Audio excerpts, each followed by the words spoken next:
하나님은 어떤 분이신가? 이것은 우리가 주님 오실 때까지 이렇게 묵상해야 하는 겁니다. 우리가 크리스천이라면, 그리스도인이라면 당연히 하나님에 대해서 알아갈 수 있어야 돼요. 우리가 육신의 아버지가 있다면 아버지가 어떤 분인지 생각하고 알아가는 것이 필요하거든요. 그것을 잘 하지 않으면 불효자가 되기 쉬운 것처럼 우리가 그리스도인으로서, 크리스천으로서 우리가 해야 되는 것은 하나님은 어떤 분이신 줄 생각하고 묵상하고 그분에 대해서 알아가는 것이 중요합니다. 누가 여러분에게 하나님은 어떤 분이십니까? 라고 묻는다면 그것이 이제 전도의 시작이 되는 거잖아요. 그때 우리가 잘 이야기하는 거예요. 하나님은 사랑의 하나님이다. 위로의 하나님이다. 격려하시는 하나님이다. 돌보시는 하나님이다. 우리를 격려하시고 칭찬하시고 우리를 붙잡아 주시고 임마누엘을 하시는 하나님이시다. 라는 것들을 잘 알려줄 필요가 있는 거죠. 그 중에서 우리 오늘은 피할 길을 내시는 하나님이라는 제목으로 말씀을 나누고자 합니다. 그렇지만 우리가 하나님을 알아가는 데 있어서 기억해야 하는 한 가지는요. 하나님이 어떤 분인 줄 우리가 알면 알수록 또 모르는 부분이 많다라는 거예요. 알아가면 알아갈수록 기쁨도 있고 감사도 있겠지만 하나님이 어떤 분인지를 알아가는 것은, 하나님에 대해서 전부 다 아는 것은 이것은 불가능한 일이라는 거예요. 그러니까 하나님을 알아가는 것을 포기해야겠다가 아니라 겸손한 마음으로 하나님을 제대로 또 천천히 묵상하며 알아가는 태도가 필요하다라는 거예요. 그럴 때 하나님의 사랑이 하나님이구나. 나를 향한 또 하나님의 사랑이 있구나. 오늘 말씀의 제목은 피할 길을 내시는 하나님이시구나 라는 사실을 우리는 기억해야 합니다. 저와 여러분은 믿음이 있는 자입니다. 하나님은 사랑의 하나님이고 또 하나님은 우리와 동행하시는 하나님인데 우리가 믿음이 있고 신앙이 있는 자로서 성경을 읽어보면 언제나 믿음을 가지고 담대하게 나아감을 성경은 많이 이야기합니다. 그래서 흔들리지 않는 신앙, 의심하지 않는 신앙으로 믿음으로 담대히 하나님 앞에 나아가는 것이 중요한데요. 그런데 오늘 마태복음 2장에서는 하나님께서 피할 길을 내신다라는 거예요. 구원의 주님이 이 땅에 오셨어요. 예수 그리스도가 이 땅에 오셨단 말이에요. 그런데 오자마자 막 축복의 길이 열리고 이게 아니라 오자마자 무시한 이야기가 들리는 거예요. 아기를 다 죽여버려라. 그때 하나님께서는 그것을 바로 대적하지 않고 헤롯을 다 막 쓸어버리지 않고 예수와 아기 예수님 그리고 요셉과 마리아와 같이 피할 길을 내셔서 피신의 길로, 피신의 행진으로 나아가게 합니다. 그래서 때로는 하나님께서 우리들을 믿음을 가지고 신앙생활을 나아갈 때 하나님은 무조건 승리하시는 하나님이다. 무조건 열매 맺는 하나님이다. 우리를 사랑하시는, 이렇게 볼 수 있지만 때로는 우리가 이해하지 못하는 방법으로도 우리를 지도하시고 이끌어 가신다는 것을 우리는 기억해야 합니다. 하나님께서 그 현장에 나타나서 다 막아주실 수 있지만, 다 승리를 하게 하실 수 있지만, 하나님께서는 오늘 마태복음 2장에서는 피할 길을 통해 이루어 가신다는 것을 우리는 기억해야 합니다. 우리가 믿으면 무조건 정면 돌파해야 된다. 이게 아니라 때로는 하나님의 뜻과 그 내용과 마음을 기억하며 하나님께서 피할 길을 내시는 것을 우리는 겸허하게 좀 받아들이고 이 탈출로를 좀 잘 받아서 즉시 우리가 거기에 순종하며 믿음으로 반응하며 나아가는 것이 필요합니다. 오늘 본문에서요, 주님께서 피할 길을 내셨다. 이것도 물론 중요하지만 좀 한 가지 가슴 아픈 점은 이 아기들의 목숨이 이제 생명이 위협당하고 죽임을 당하게 되었다는 사실입니다. 굉장히 가슴 아픈 일이에요. 이 세상에 많은 눈물들이 있었음을 기억해야 합니다. 그래서 베들레헴에서도 막 눈물이 막 일어나서 예레미야 선지자를 통하여 말씀하신 그 라헬의 그 울음, 자식을 위해 울며 막 위로받는 것도 거절하는 그 일들이 일어났음을 우리는 기억해야 합니다. 그래서 하나님이 피할 길을 내셨다라는 말은 아무도 다치지 않았다는 뜻이 아니라 이 잔혹한 이 현실을 다 덮어버리는 방식이 아니라 그 울음 아래서 정말 가슴 아픈 그것을 성경에 기록하게 하면서 예수 그리스도께서 세상의 죄와 죽음을 대신 짊어지기 위한 구원의 시작임을 이 성경을 통해서 우리는 마태복음 2장 13절부터 우리는 묵상해 볼 수가 있습니다. 그래서요, 먼저 우리 첫 번째로요, 마태복음 2장 우리 14절 말씀 다 같이 한번 읽을까요? 시작. 요셉이 일어나서 밤에 아기와 그의 어머니를 데리고 애굽으로 떠나가. 아멘. 13절에 천사가 나타나서 애굽으로 피하여라 라고 얘기를 했을 때 요셉과 마리아는 그 즉시 순종하게 됩니다. 여러분, 이것을 기억해야 합니다. 피할 길을 내시는 하나님을 믿고 이해가 돼서 순종을 하는 것이 아니라 오늘 말씀에서는 이해가 되기 전에 먼저 순종을 했다라는 사실입니다. 우리의 신앙도 마찬가지입니다. 이해가 돼서 뭔가 순종을 하는 것도 물론 필요하지만 때로는 우리의 신앙은 잘 이해되지 않지만 좀 흔들리기도 하지만 의심스럽긴 하지만 믿음으로 순종을 먼저 했더니 그 다음에 하나님이 주시는 이해가 있더라는 거예요. 그것을 오늘 말씀에서 요셉과 마리아는 이해되지 않았지만 일어나서 밤에 즉시 마리아와 또 아기 예수님과 같이 애굽으로 피하게 됩니다. 여러분, 이스라엘은 상처의 땅이잖아요. 그런데 하나님은 그 땅을 이제 피난처로 바꿔주시면 애굽으로 이렇게 가게 하십니다. 고린도전서 10장 13절에 이런 내용이 있잖아요. 시험 당할 즈음에 또한 피할 길을 내사 능히 감당하게 하시니라. 우리의 과거, 우리의 상처, 우리의 실패, 우리의 연약함, 우리가 뭔가 좋지 않은 환경, 이 모든 것들을 하나님께서는 피할 길을 내신다는 거예요. 보호의 자리로 바꾸어 주신다는 거예요. 능히 그것들을 감당하게 하신다는 거예요. 이것은 피할 길이 도망의 개념이 아니라 하나님의 구원의 방식으로 나타난다는 것을 우리는 기억해야 합니다. 그래서 우리의 믿음이 자라나면 자라날수록 이해가 되지 않지만 순종하면서 이것이 구원의 시작이구나. 이것이 하나님의 또 다른 이해와 해석으로 나에게 말씀하시겠구나. 이것들을 우리가 기억하며 순종하며 믿음으로 반응하며 나아갈 수 있어야 하겠습니다. 두 번째는요. 하나님의 그 피할 길을 내신다는 말 속에는 말씀의 성취로 나아간다라는 거예요. 우리 말씀 마태복음 2장 17절 18절 말씀 우리 다 같이 읽을까요? 시작. 이에 선지자 예레미야를 통하여 말씀하신 바 라마에서 슬퍼하며 크게 통곡하는 소리가 들리니 라헬이 그 자식을 위하여 애곡하는 것이라. 그가 자식이 없으므로 위로받기를 거절하였도다 함이 이루어졌느니라. 아멘. 17절 말씀에 보면 선지자 예레미야를 통하여 말씀하신 바 18절 맨 마지막에 뭐라고 되어 있죠? 함이 이루어졌느니라. 베들레헴의 그 지경의 2살 아래 사내를 다 죽여버려라. 이건 너무 잔인한 사건입니다. 너무 슬픈 이야기입니다. 하나님이 왜 계시다면 왜 하나님께서 예수님 탄생하는 이 시점에 이런 일이 일어나게 하시는가?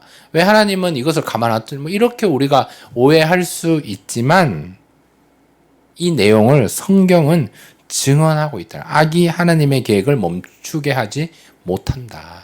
이것은 하나님의 말씀대로 성취가 되는 거구나. 하나님을 악한 것을 선하다라고 부르진 않지만 이것을 멈춤이 아니라 이것을 헛되게 두시는 것이 아니라 하나님께서는 이것을 성취하게 하심으로 구원의 시작으로 나아가게 하신다는 것을 기억해야 합니다. 이 말씀 라마에서 슬퍼하며 통곡한 소리가 들린다. 이 말씀은 사실은 예레미야 31장의 내용이거든요. 근데 여러분 예레미야 31장 말씀에 보면 이 울음으로 끝나지 않는다는 거예요. 나라가 힘들고 막 멸망하고 막 이런 것들이 다 포함하지만 거기서 끝나는 것이 아니라 새 언약이 있다. 새 소망이 있다. 다시 시작할 수 있다라고 주님께서 말씀하시는 내용입니다. 그렇기 때문에 우리가 하나님의 그 선하심, 인도하심 이것들을 우리가 신뢰하면서 하나님이 피할 길을 내시는 하나님이구나. 내가 잘 이해가 되지 않지만 내가 순종으로 나아갈 때 이해가 되는구나. 이거 기억하시고 이게 구원의 시작이구나. 이거 기억하시고 더 한 걸음 더 나아가서 이것이 말씀대로 성취가 되고 이게 말씀대로 우리에게 희망을 주고 소망을 주는 내용이구나라는 것들을 우리는 기억해야 합니다. 시편 2편 말씀인데요. 잠깐 읽어드릴게요. 세상의 군왕들이 나서며 여호와와 그의 기름 부은 자들을 대적하자 하늘에 계신 이가 웃으시며. 하나님께서 우리를 지도하신다. 그러니까 하나님께서 무조건 시편 말씀에 무정해서 웃는다 이런 표현이 아니라 악이 아무리 커 보여도 하나님의 그 계획하심 속에서는 구원의 역사로 이뤄가신다. 말씀의 결말 이것들을 우리는 기억해야 한다라는 거예요. 여러분 시편 말씀에 보면 그런 내용이 들잖아요. 왜 이렇게 악한 자들은 자꾸 부유해집니까? 악한 자들은 왜 이렇게 자꾸 우리의 눈으로 봤을 때는 다 잘 되는 것처럼 보입니까? 이렇게 선한 사람은 더 가난해지고 왜 더 힘들어집니까? 더 괴로워집니까? 이런 내용들이 많이 등장을 해요. 그때 하나님께서는 눈에 보이는 게 다가 아니다. 결말은 그게 아니다. 결국은 그게 아니다. 그러니까 너 힘들지만 어렵지만 소망을 가져라. 그것을 신뢰해라. 하나님을 바라보라. 하나님의 결말을 기대하라. 라고 말씀하시는 내용을 우리는 볼 수가 있습니다. 다시 말하면 하나님은 악의 이 큰 시대에도 우리를 망하게 하는 것이 아니라 말씀을 이루는 길로, 말씀을 성취하는 길로 우리를 인도하신다라는 것을 우리는 기억해야 합니다. 다시 한번 말씀드릴게요. 하나님께서는 우리들을 악한 이 무리 가운데 살게 하면서 우리를 망하는 길로 인도하는 것이 아니라 우리를 그 가운데에서 말씀의 길로 인도하셔서 우리를 구원의 그 시작, 그것들을 경험하게 하시며 승리로 나아가게 하시는 하나님임을 기억해야 하겠습니다. 마지막 세 번째인데요.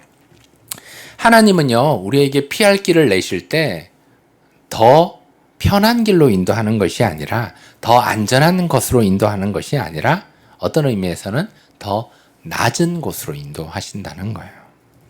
그래서 결국은 하나님께서는 이 요셉과 마리아에게 아기 예수한테 돌아오려고 할 때 결국 어디로 돌아오려고 합니까? 우리 마태복음 2장 22절 23절 우리 다 같이 읽어볼까요? 시작.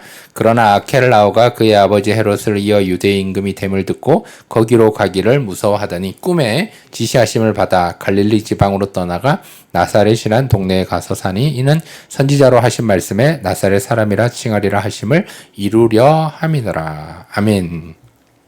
요셉이 이 마리아가 아기 예수님 데리고 다시 유대로 돌아오려고 하자 아켈라오가 다스린다는 얘기를 듣고 갈릴리 지방으로 가요. 거기서 나사렛이라는 동네로 가게 하신다는 거예요. 여러분 나사렛이라는 이 동네는 정말 시골이었던 것 같아요. 정말 연약한 도시였던 것 같아요. 그래서 요한복음에도 보면 막 그런 표현이 나오거든요. 나사렛에서 무슨 선한 것이 나오겠느냐. 나사렛은 너무 시골이고 너무 형편없어서 거기서는 선한 것이 나올 수 없다라고 얘기할 정도로 나사렛은 미천한 도시였다는 거예요. 화려한 중심지가 아니라 변두리였다라는 거예요. 그때 하나님께서는 이 요셉과 마리아에게 이 아기 예수님에게 이 나사렛으로 가서 메시아를 자라게 하십니다. 왜 그렇습니까? 가장 편한 곳이 아니라 가장 안전한 곳이 아니라 가장 낮은 곳으로. 이거 역시 하나님의 말씀대로 하심을 이루려 하시는 그 의미를 담고 있기 때문입니다. 여러분 이사야 53장에서는요. 이 메시아 예수 그리스도를 연하순 같고 마른 땅에서 나온 줄기라고 표현합니다. 그래서 하나님 나라의 방식은 이 메시아를 훈련시키는 장소는 뭔가 도시가 아니라 화려한 데가 아니라 예루살렘이 아니라 나사렛이라는 동네, 베들레헴에서 탄생해서 애굽으로 피신 갔다가 다시금 나사렛으로 가서 낮아짐을 경험하게 합니다. 예수님은 그것을 어릴 때 경험했다라는 거예요. 그러니까 나중에 예수님이 공생의 사역을 시작하셨을 때 그 부분에서 많이 훈련되었기 때문에 뭐 인자는 머리 둘 곳이 없어도 괜찮다라고 말할 정도로 여유를 가졌던 거죠. 마찬가지 아니겠습니까? 하나님께서 이 시대, 빡빡한 시대, 힘든 시대, 어려운 시대, 뭐 여러 가지 많은 좋지 않은 소식들이 들리고 세상에는 전쟁 소식이 들리고 경제적으로 어렵고 관계적으로 어렵고 교회가 어렵고 힘든 이 상황 가운데서 하나님께서 저와 여러분에게 반드시 피할 길을 내십니다. 여기서 우리가 기억해야 되는 것은 말씀대로 이루어지고 또 그 가운데 이게 구원의 시작이고 그 가운데 우리가 이해되지 않지만 순종하며 나아갈 때 하나님께서는 우리를 훈련시키신다라는 거예요. 그래서 때로는 우리 가운데 뭐 두려움이 있고 뭐 어려움이 있지만 그때 하나님께서 우리를 우회하시구나, 피할 길을 내시는구나. 이것은 하나님 우리를 버리신 것이 아니라 이것을 우리를 품어주시는, 우리를 살리시기 위한 하나님의 인도하심이고 우리를 하나님의 손에 붙들림을 바로 사용하기 위해서 훈련시킨다는 사실을 우리가 기억해야 합니다. 여러분, 저와 여러분이 보기에는 뭔가 멈춘 것 같고 잘 안 되는 것 같이 보이지만 하나님의 관점에서는 하나님이 피할 길을 내셔서 우리를 보호하시고 훈련시키셔서 우리가 막 높은 자리로 아니라 낮은 곳에서 훈련되어서 우리를 크게 사용하기를 원하시는 하나님의 계획하심을 우리는 기억해야 합니다. 그런 의미에서요, 우리 오늘 마태복음 2장 13절에서 23절의 이 내용을 우리가 묵상하면서 피할 길을 내시는 하나님, 피할 길을 내시는 하나님이라고 우리가 묵상해서 고백할 때 우리는 이렇게 고백해야 하는 거죠. 내가 주님을 믿겠습니다. 피할 길을 내시는 하나님을 내가 신뢰하겠습니다. 내가 원하는 길이 아닐지라도 이해가 되지 않더라도 내가 피할 길을 내시는 하나님을 신뢰하며 순종하겠습니다. 내가 나사렛이라는 그 변두리에 살고 싶지는 않더라도 주님이 나를 버리지 않았다, 멈추지 않았음을 믿고 내가 말씀대로 순종하겠습니다라는 이 고백. 내 주님, 내가 피할 길을 내시는 하나님을 믿겠습니다. 이 고백으로 우리가 나아가서 하나님을 만나고 또 하나님 안에서 훈련되고 또 하나님 안에서 열매를 경험할 수 있어야 하겠습니다. 이제 말씀을 맺겠습니다. 누가 여러분에게 하나님이 누구십니까? 라고 묻는다면 여러분 어떻게 대답하시겠습니까?